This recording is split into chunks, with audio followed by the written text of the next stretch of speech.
Huelva, Spain, dawn 1943. A fisherman drags a drowned British officer from the surf, chained to his wrist, a locked leather briefcase. No one on that beach knows this man is about to determine the fate of an entire continent. His name, his rank, an invention. His real name was Glyndŵr Michael. Homeless, alone, dead weeks earlier. In life, invisible. In death, about to become essential. Two men in a London basement needed exactly what he offered. A corpse convincing enough to fool Adolf Hitler himself. Hitler already knows exactly where the Allies must strike next. Sicily. There is no secret left to protect. So Britain invents a new one. Attacks Sicily directly, and tens of thousands of soldiers die on open beaches. Winston Churchill needs Hitler looking anywhere else. Two intelligence officers, Charles Cholmondeley and Ewan Montagu, are ordered to build that lie, using a corpse as their weapon. They name it Operation Mincemeat. If it fails, Hitler learns the real invasion plans, putting the invasion of Sicily and thousands of Allied lives at risk. Why not use a fallen soldier's body? His wounds would expose the lie in seconds. They need a corpse that died differently, drowned, alone, adrift. German pathologists are meticulous. Fake the wrong detail, and a single autopsy note collapses the entire operation before it begins. His condition could plausibly resemble death by drowning to a wartime investigator. Enough, the team hopes, to survive close scrutiny. He is renamed Major William Martin, Royal Marines. A name is easy to invent. A convincing life is far harder to build.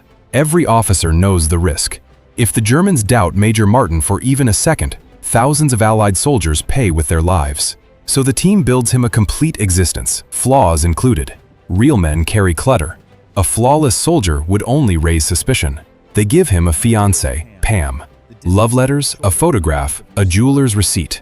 A man in love feels undeniably real. They add an irritated letter from his bank manager over a minor overdraft. Even the annoyance has to feel authentic.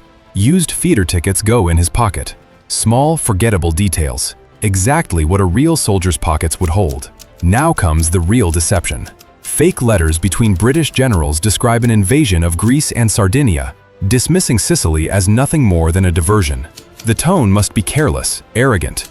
Exactly how senior officers write when they believe no one else will ever read it. The letters go into a black leather briefcase chained to Major Martin's coat so it can never simply wash away. Time is running out. The real invasion is weeks away. If the body isn't in German hands soon, the deception is worthless. The corpse is sealed inside a steel canister packed with dry ice, built to survive the journey without a trace of decay. April 19, 1943. HMS Seraph slips out to sea, bound for Spain. Why Spain? Officially neutral, but crawling with German spies. Most of the crew believe they're transporting oceanographic equipment. Only the captain knows the canister holds a dead man in disguise. For 11 days, the Seraph creeps toward Spain, submerged for hours at a time, avoiding German patrol boats along the way. April 30th, just before dawn. The submarine surfaces off Huelva. The crew opens the canister in complete silence. Commander Bill Jewell reads a short burial prayer over a man most of his own crew never even saw. Major Martin is released into the current, carried toward shore by tides British meteorologists spent months calculating in advance. The submarine dives and vanishes. For the crew, the mission ends here. For Britain, the real gamble is only beginning. Hours later, a Spanish fisherman spots something floating near the coast and pulls the frozen body onto the sand. Local police recover the body and the chained briefcase.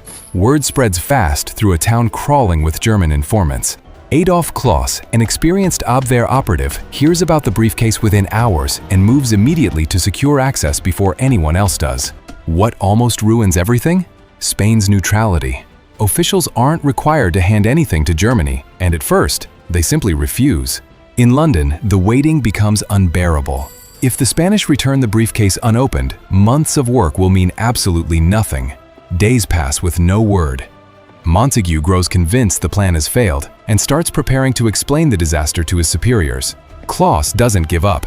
He bribes officials, calls in favors, and applies pressure until the Spanish quietly agree to let him look. Behind closed doors, Spanish officers carefully extract the letters, allow German photographers to copy every page, and reseal the envelopes. They believe no one will ever know the case was opened.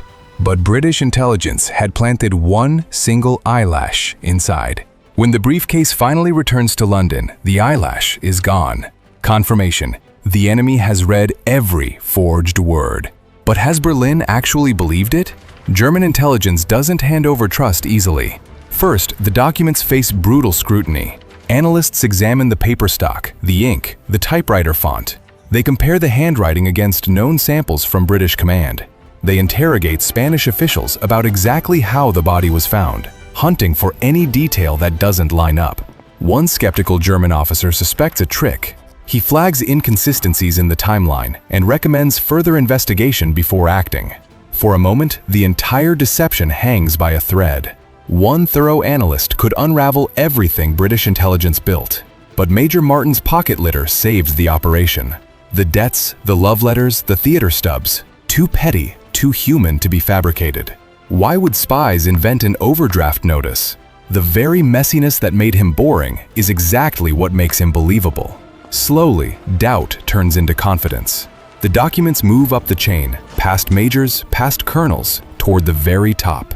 For years, Hitler has feared an Allied strike on the Balkans, a soft flank he believes his own generals have badly underestimated.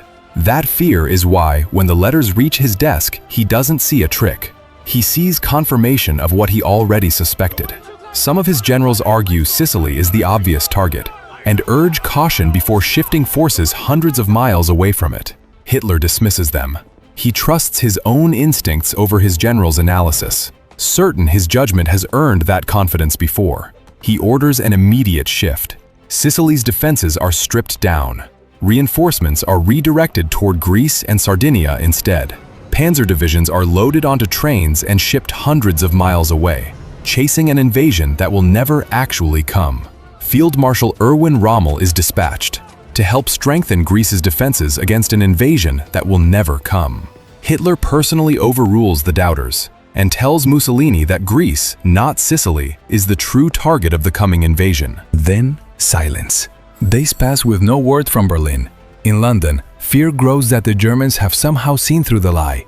Montague waits by the telephone, replaying every detail of Major Martin's fake life, searching for the one flaw he might have missed.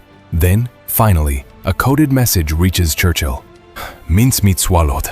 Rod, line, and sinker. The trap has worked completely. But nobody in British intelligence can relax yet. The real invasion is still weeks away, and one leak could still ruin everything. July 9th, 1943, Operation Husky launches.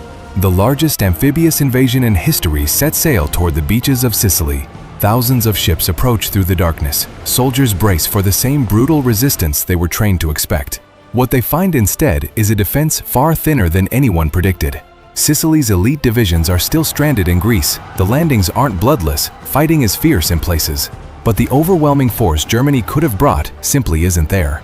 By the time German command realizes their mistake, Allied troops already hold a firm and growing foothold on Italian soil. Hitler's own certainty had become his greatest weakness. He trusted the documents precisely because they confirmed what he already feared. Glyndwr Michael, a man who owned nothing and commanded no one, had just helped redirect the course of an entire campaign. Back in Huelva, Major William Martin is buried with full military honors in a quiet Spanish cemetery near the coast. German agents actually attend the funeral, paying their respects to the officer who had just handed them a strategic disaster. His gravestone reads, William Martin, Royal Marines. The truth stays a closely guarded secret for decades after the war ends. Only in the 1990s is the classified file finally opened, and Glyndwr Michael's real name added beneath the false one. After just 38 days of fighting, Sicily had fallen, far sooner than British commanders had dared to hope before the invasion began. Historians still debate mincemeat's exact impact, but few dispute that it saved Allied lives and strengthened the invasion's chances of success. Mussolini is overthrown within weeks of the landings. Fascist Italy's collapse accelerates far faster than anyone in Berlin expected. Every detail mattered. The eyelash, the bank letter, the theater stubs. Together they made an impossible lie feel undeniably human. If Klaus or his superiors had caught even one flaw, Sicily becomes a slaughter, and the real invasion plans reach Berlin instead.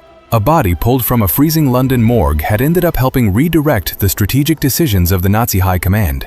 The operation succeeded through patience, not luck, made possible in part by a submarine crew who never fully learned what they had delivered that night. Major Martin's fictional life ended on a Spanish beach, but its consequences reshaped the campaign for Southern Europe. And the man who made it possible never knew in life that he would end up more consequential dead than alive. Operation Mincemeat remains one of history's boldest military deceptions, not because it relied on force, but because it turned Hitler's own certainty against him. Operation Husky succeeded with fewer casualties than commanders had feared, though historians still debate how much credit belongs to Mincemeat alone. Hitler's refusal to reposition troops from Greece in time crippled Germany's defense of Sicily and of southern Italy soon after.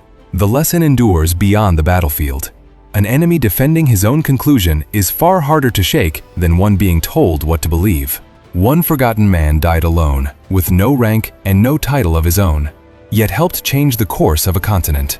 If this story of deception, risk, and one dead man's unlikely legacy pulled you in, subscribe to Epic Sagas and tell us which operation we should uncover next.